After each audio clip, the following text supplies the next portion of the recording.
ጤና ይስጥልን የገበያ ሚዲያ ተከታታዮቻችን እንደምን ቆይታችኋል? የካቲት 28 ቀን 2018 ዓ.ም የዕለቱ ዜናዎቻችንን ይዘንላችሁ ቀርበናል። ከዜና ዘገባዎቻችን ጋር አብራችሁን እንድትቆዩ እንጋብዛችኋለን። ከሀገር ውስጥ እንዲሁም ከውጭ አዳዲስና ወቅታዊ መረጃዎችን አካተናል። በቅድሚያም አርዕስቶችን። ፕሬዚዳንት ዶናልድ ትራምፕ ዛሬ ኢራን በከባድ ሁኔታ ትመታለች ሲሉ ዛቱ። በሌላ በኩል የኢራን አብዮታዊ ዘብ ኃይል የአሜሪካ ጦርን በሆርሙዝ ወሽመጥ ላይ ለመምታት እየጠበቅን ነው ሲል አስጠንቅቋል። መረጃውን የምናደርሳችሁ ይሆናል። ኢራን በጎረቤት ሀገራት የሚሰነዘሩ ጥቃቶች እንዲቆሙ ማዘዟ ተሰማ። ከዚህ ጋር ተያይዞም ፕሬዚዳንት ትራምፕ ኢራን ያለምንም ቅድመ ሁኔታ እጅ እንድትሰጥ ያቀረቡትን ጥያቄ ኢራን ውድቅ አድርጋለች። ሙሉ መረጃውን እናጋራችኋለን። አሜሪካ ለእስራኤል $152 ሚሊዮን የሚጠጋ አስቸኳይ የጦር መሳሪያ ሽያጭ ማጽደቋ ተሰምቷል። አብራችሁን ስትቆዩ ወደ እናንተ ይቀርባል። በኢራን ከሚገኘው የእስላማዊ አብዮታዊ ዘብ ጋር ግንኙነት የነበረውና በዶናልድ ትራምፕ ላይ የግድያ ሙከራ ለማድረግ የሞከረው ፓኪስታናዊ ጥፋተኛ መባሉ ተሰምቷል። ከመረጃዎቻችን መካከል ይገኛል። የተወደዳችሁ ተከታታዮቻችን ከዕለቱ ዜና ዘገባዎቻችን ጋር አብራችሁ እንድትቆዩ ጋበዝናችሁ። በዝርዝር ወደምንመለከታቸው እናልፋለን።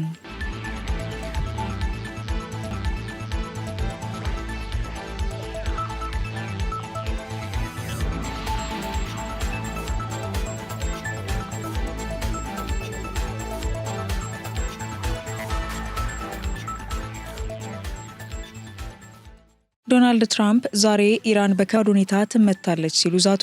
የአሜሪካው ፕሬዝዳንት ዶናልድ ትራምፕ ዛሬ በሰጡት አዲስና ጠንካራ መግለጫ አሜሪካ በኢራን ላይ የምታደርገውን ወታደራዊ ጥቃት በከፍተኛ ደረጃ እንደምታሰፋ አስታውቀው ዛሬ ኢራን በከባድ ሁኔታ ትመታለች ሲሉ ዝተዋል። ትራምፕ በራሳቸው ትሩዝ ሶሻል ገጽ ላይ ባሰፈሩት መልእክት እስካሁን ኢላማ ያልተደረጉ አካባቢዎችና ቡድኖች ለከፍተኛ ጥፋትና እርግጠኛ ለሆነ ሞት ታጭተዋል ብለዋል። ይህ የፕሬዝዳንቱ ማስጠንቀቂያ የመጣው የኢራኑ ፕሬዝዳንት መሱድ ፔዜሽኪያን ለጎረቤት ሀገራት ይቅርታ በጠየቁበትና ጥቃታቸውን ለማቆም ቃል በገቡበት ወቅት መሆኑ ሁኔታውን ይበልጥ አሳሳቢ አድርጎታል። ኢራን ለጎረቤቶቿ ይቅርታ የጠየቀችው በአሜሪካና በእስራኤል እየደረሰባት ባለው የማያቋርጥ ጥቃት ምክንያት በደረሰባት ድክመት ነው ያሉት ፕሬዝዳንት ትራምፕ ኢራን ካሁን በኋላ የመካከለኛው ምስራቅ አስፈሪ አይደለችም፣ ይልቁንም የመካከለኛው ምስራቅ ተሸናፊ ሆናለች ሲሉም አጣጥለዋል። በሌላ በኩል ሳምንት በፈጀው የጦርነት እንቅስቃሴ ውስጥ ህይወታቸው ያለፈ የ6 አሜሪካውያን ወታደሮች አስክሬን ዛሬ ወደ አሜሪካ እንደሚመለስ የታወቀ ሲሆን በዶቨር አየር ኃይል ጣቢያ በሚካሄደው የክብር አቀባበል ስነ ስርዓት ላይ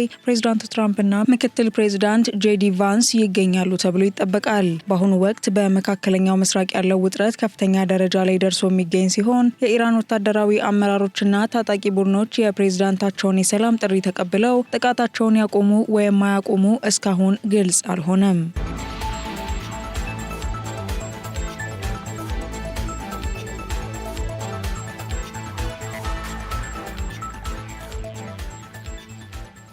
የኢራን አብዮታዊ ዘብ ኃይል የአሜሪካ ጦርን በሆርሙዝ ወሽመጥ ላይ ለመምታት እየጠበቀን ነው ሲል አስጠነቀቀ።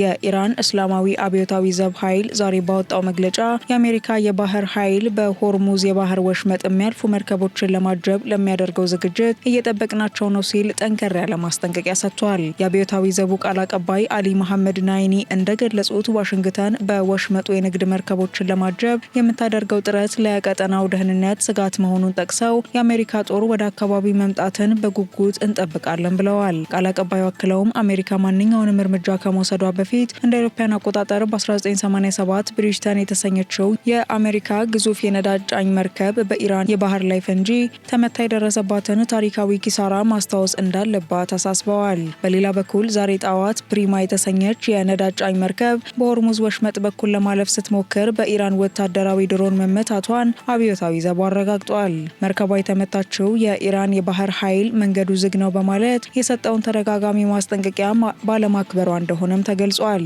ይህ በእንዲህ እንዳለ የኢራን የውጭ ጉዳይ ሚኒስትር የወሽመጡን ሙሉ በሙሉ መዘጋት አስመልክቶ የሚወጡ ዘገባዎችን በማስተባበል መንገዱ ክፍት ቢሆንም የአሜሪካና እስራኤል መርከቦች ግን እንደ ወታደራዊ ኢላማ እንደሚቆጠሩ አስታውቀዋል። በዚህም አሜሪካና እስራኤል በኢራን ላይ የፈጸሙትን ጥቃት ተከትሎ በቀጠናው ያለው ወታደራዊ ውጥረት የከረረ ሲሆን የዓለም የነዳጅ ንግድን 20 በመቶ የሚሸፍነው የሆርሙዝ ወሽመጥም የውጥረቱ ዋነኛ ማዕከል ሆኗል።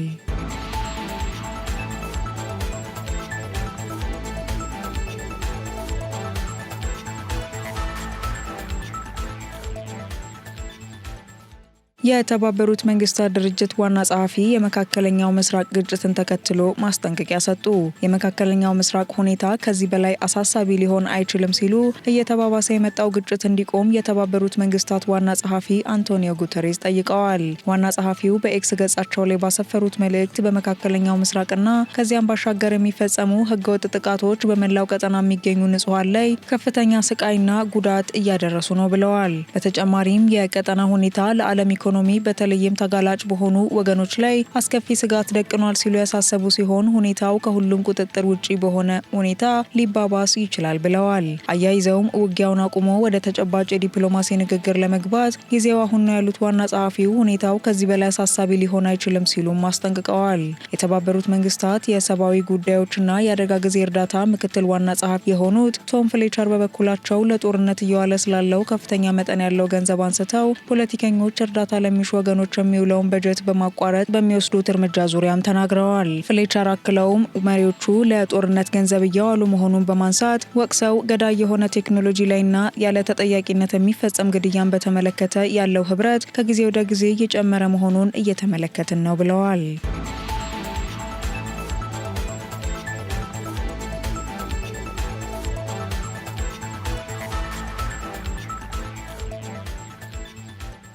ፕሬዚዳንት ትራምፕ ሀገሪቱ ያለምንም ቅድመ ሁኔታ እጅ እንድትሰጥ ያቀረቡትን ጥያቄ ኢራን ውድቅ አደረገች። የአሜሪካው ፕሬዚዳንት ዶናልድ ትራምፕ ኢራን በጎረቤት ሀገር ላይ የምታደርገውን ጥቃት ለማቆም መገደዷ እንደ እጅ መስጠት እንደሚቆጠር ገልጸው ሀገሪቱ ካለምንም ቅድመ ሁኔታ እጅ ካልሰጠች በስተቀር ምንም አይነት ድርድር እንደማይኖር አስታውቀዋል። ፕሬዚዳንት ትራምፕ በትሩዝ ሶሻል ገጻቸው ባሰፈሩት ጽሁፍ ኢራን በአሁኑ ወቅት በመካከለኛው ምስራቅ ተሸናፊ መሆኗን ገልጸው ከኢራን ጋር የሚደረግ ማንኛውም ስምምነት ያለምንም ቅድመ ሁኔታ እጅ መስጠትን ማካተት አለበት ብለዋል። ፕሬዚዳንቱ አክለውም ኢራን አዲስና ተቀባይነት ያለው መሪ ከመረጠች በኋላ አሜሪካና አጋሮቿ ሀገሪቱን ከውድመት ለመታደግና ኢኮኖሚያውን ለመገንባት ዝግጁ መሆናቸውን በድጋሚ ጠቁመዋል። በተጨማሪም ለኢራን የወደፊት ተስፋ ያላቸው መሆኑን በመግለጽ ኢራንን እንደገና ታላቅ እናድርጋት የሚል አዲስ መፈክር የሚያስተዋወቁት ትራምፕ ሀገሪቱ ያለምንም ቅድመ ሁኔታ እጅ እንድትሰጥ ጠይቀዋል። ይህ በእንዲህ እንዳለ የኢራኑ ፕሬዚዳንት መስዑድ ፔዜሽኪያን ለትራምፕ ጥያቄ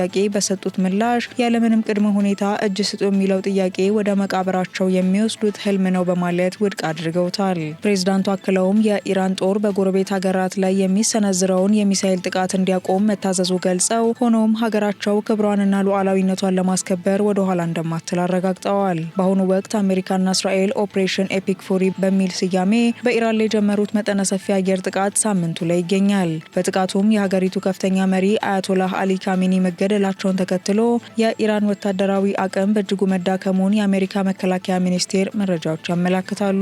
ውጥረቱ በጨመረበት በዚህ ወቅት አሜሪካ በክልሉ የሚገኙ ዜጎቿን በሚስጥር እያወጣች መሆኗ የተገለጸ ሲሆን ግጭቱ ወደ ቀጠናዊ ጦርነት እንዳያመራ ዓለም አቀፉ ማህበረሰብ ስጋቱን እየገለጸ ይገኛል።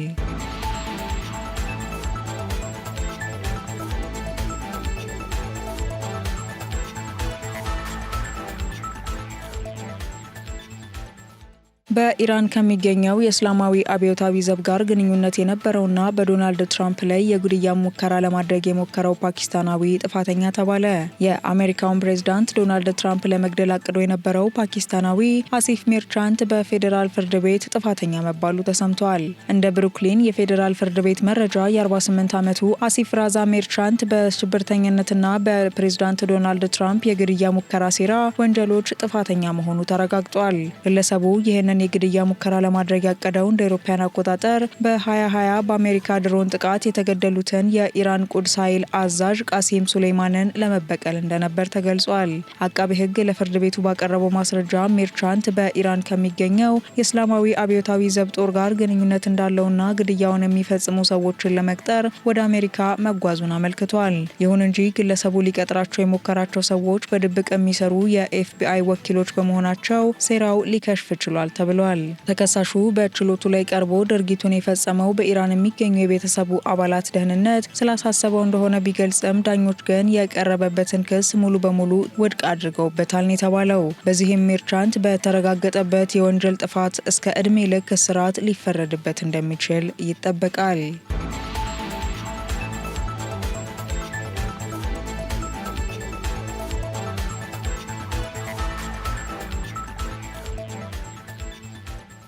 አሜሪካ ለእስራኤል $152 ሚሊዮን የሚጠጋ አስቸኳይ የጦር መሳሪያ ሽያጭ አጸደቀች። የአሜሪካ ውጭ ጉዳይ ሚኒስቴር ለእስራኤል የሚቀርብ $151.8 ሚሊዮን ግምት ያለው አስቸኳይ የጥይትና የጦር መሳሪያ ድጋፍ ሽያጭ ማጽደቁን ይፋ አድርጓል። ይህ ውሳኔ የተላለፈው የውጭ ጉዳይ ሚኒስትር ማርኮ ሩቢዮ በክልሉ ያለውን ወቅታዊ ሁኔታ አስቸኳይ በማለት መፈረጃቸውን ተከትሎ ሲሆን ሽያጩ በተለመደው የኮንግረስ ግምገማና ይሁንታ ሂደት ውስጥ ሳያልፍ በቀጥታ ተግባራዊ እንዲሆን ተደርጓል።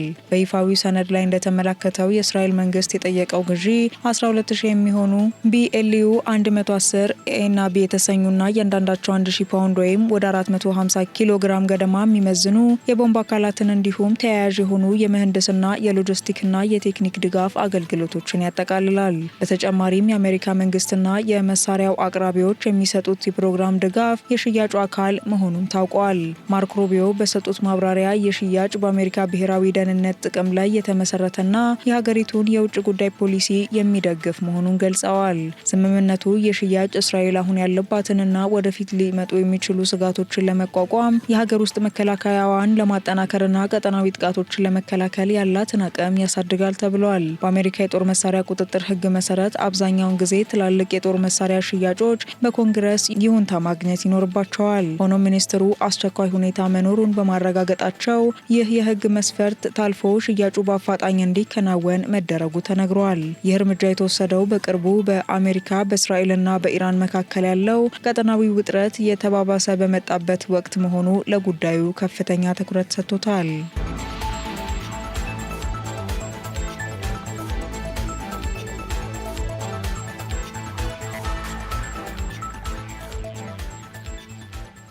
ኢራን በጎረቤት ሀገራት ላይ የሚሰነዘሩ ጥቃቶች እንዲቆሙ አዘዘች። የኢራኑ ፕሬዝዳንት መስዑድ ፔዜሽኪያን የሀገሪቱ የጦር ኃይሎች በጎረቤት ሀገራት ላይ የሚሰነዝሩትን የሚሳኤል ጥቃቶች በአስቸኳይ እንዲያቆሙ ትዕዛዝ መሰጠቱን በዛሬው ዕለት አስታውቀዋል። ፕሬዝዳንቱ በቪዲዮ ባስተላለፉት መልእክት ውሳኔው የተላለፈው ጊዜያዊ የከፍተኛ አመራር ምክር ቤት ባደረገው ስብሰባ ነው ያሉ ሲሆን ይሁን እንጂ ጥቃቱ የሚቆመው በእነዚህ ሀገራት በኩል በኢራን ላይ ጥቃት ካልተሰነዘረ ብቻ መሆኑን በማሳሰብ ቅድመ ሁኔታ አስቀምጠዋል። ጊዜያዊ የአመራር ምክር ቤቱ ትላንት ባሳለፈው ውሳኔ ማንኛውም ጥቃት ከጎረቤት ሀገራት ግዛት ተነስተው በኢራን ላይ ካልተሰነዘረ በቀር በእነዚህ ሀገራት ላይ የሚሳኤል ጥቃት እንዳይፈጸም በይፋ ወስኗል ሲሉ ፔዜሽኪያን ተናግረዋል። እስካሁን ድረስ የኢራን ጦር ባሻው ጊዜ የመተኮስ ስልጣን ተሰጥቶት እንደነበር የገለጹት ፕሬዝዳንቱ አሁን ግን በጎረቤት ሀገራት ላይ ጥቃት እንዳይሰነዝሩ ጥብቅ መመሪያ እንደደረሳቸው አብራርተዋል። ፕሬዝዳንቱ አያይዘውም ባለፉት ቀናት ለተከሰቱት ጥቃቶችም በግል ይቅርታ ጠይቀዋል። ይህ የቴህራን መግለጫ የተሰማው በዱባይ ዓለም አቀፍ አውሮፕላን ማረፊያና በአቡዳቢ ፍንዳታዎች በተሰሙበት እንዲሁም በመካከለኛው ምስራቅ ያለው ውጥረት አይሎ ባለበት ወቅት ሲሆን የውጭ ኃይሎች ጎረቤት ሀገራትን እንደ መሳሪያ በመጠቀም በኢራን ላይ ጥቃት እንዳይሰነዝሩ ፕሬዝዳንቱ አስጠንቅቀዋል።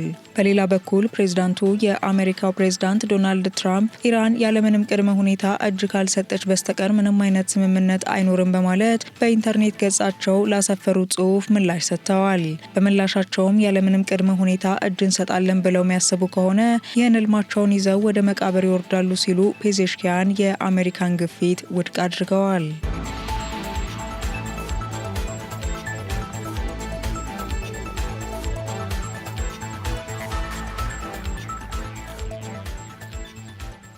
የተወደዳችሁና የተከበራችሁ የገበያ ሚዲያ ተከታታዮቻችን የካቲት 28 ቀን 2018 ዓ.ም ዕለታዊው የዜና ዘገባችን ቀደም ሲል የተከታተላችሁትን ይመስላል። አብራችሁን ስለቆያችሁ እናመሰግናለን። ገበያ ሚዲያን በመወዳጀት ቀሪ መረጃዎቻችንንም እንድትከታተሉ ጋበዝናችሁ። ሰናይ ጊዜ ይሁንላችሁ።